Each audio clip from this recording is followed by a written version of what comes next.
Let's step back. Let's change the way we think about this.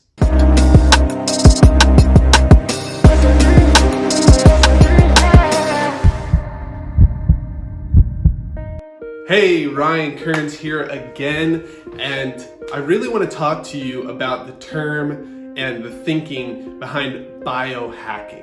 Okay, you may have heard this term, you may have some preconceived ideas about this term and what it means for you in your life and what it means for the people that are doing it every single day. So I want to clear some of that up, and I kind of want to change how we think about this moving forward, because this can actually be the determining factor in whether or not you become the healthy, thriving, just powerful, vibrantly healthy individual that you can be, versus becoming someone who just kind of tries and then gives up, or who just doesn't really show up with that same vigor, show up with that same results-oriented mindset. So this is really about mindset for me when it comes to biohacking. So the thing that I want to highlight here is that, when we tend to think of biohacking in terms of expensive equipment, right? You think about cold exposure, and you think about maybe oxygen chambers and all different types of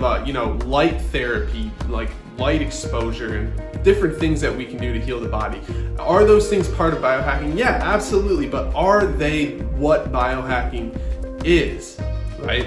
Are they actually the functioning piece of biohacking that we need to know about and use? Is it about these expensive products, that how far they go, what they can do for the body? Yes and no, right? I don't want you leaving here saying, I can't be a biohacker, I can't try to improve my health because I can't afford the things that work for people or the things that people are testing. Because it can get expensive really, really fast. Trust me, I know.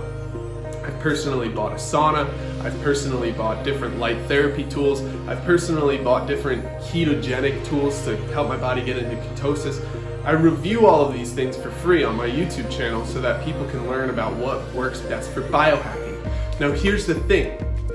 To me, biohacking is not products. Biohacking is with the mindset of constant improvement. Okay, what we're doing with biohacking is we're testing, we're trying to find what helps our body function at peak performance every single day, or at least every single week. Some of us can't spend every day trying to do different things, right? But when it comes to trying to perform the best that we can, it all comes down to trying. Right? It really comes down to that word. Biohacking to me is about trying to improve. And the best way to try to improve is to test and to measure.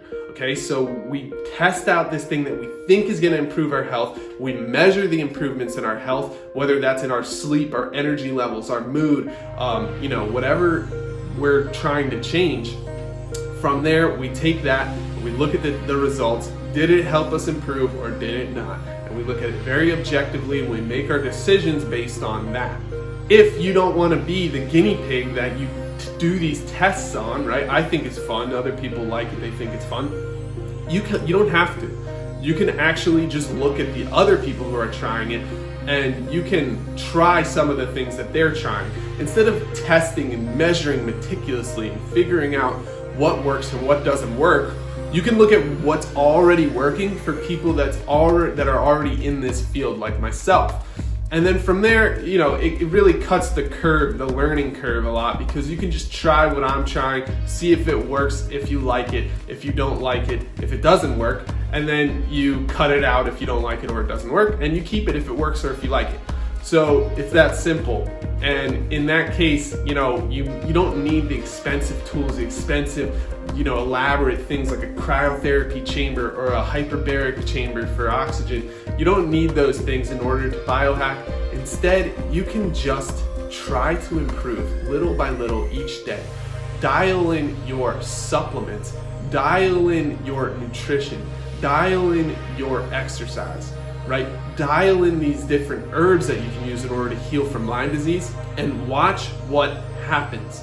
Very closely, pay attention to your body, understand your body from the inside out, And that's what makes all the difference. That's what biohacking is to me. It's a process of understanding different products that can help us, but more importantly, it's a process of understanding our body and what affects our body. When it comes to the previous video, we talked about an elimination diet. That's a perfect example. We're literally just testing to figure out what our body likes and what our body doesn't like. And sometimes our brain likes what our body doesn't like. So it can be very tricky and very confusing for the body and brain to go back and forth on, okay, my body has a bad reaction to this, but my brain loves the taste of this stuff. I get a huge rush of dopamine every time I eat this sugary treat, but my body hates it and I have a reaction and I don't digest my food the same and I don't have the same micronutrient intake because of that. Okay, so that's just an example, one example of a way to use biohacking really as our mindset frame, right? It's really about a mind frame that can change the way you look at different things. And always testing to improve our day-to-day health is really the angle that we want to take when it comes to healing from Lyme disease. And then even after we've healed from Lyme disease, we want to continue to get better and better. Why? Because Lyme disease is not necessarily ever gone. I know that sounds a little scary, but the truth is, if I fall into a moment of terrible nutrition, high amounts of stress, a very difficult time in my life, the symptoms from Lyme disease can actually come right back, right? Because Lyme disease is such a vast symptom set, a lot of the times it lies dormant, and then it comes up when things are not going well. When your body is under stress and when your body is not eating the correct foods or using exercise or using different techniques that we talk about all through the Lyme Wars Blueprint program, that is when Lyme disease strikes again. That is when you start to feel the symptoms again and things start slipping very quickly. So we want to make sure we have a mindset of constant improvement, of constantly biohacking, get better every day, and using that to move forward in our life. It's not ever going to hurt us to have this mindset. It will always be helpful to think of how you can improve day to day, and that has nothing to do with Lyme disease. It has everything to do with being a human being. So hopefully this video helps you out. I hope you enjoyed it.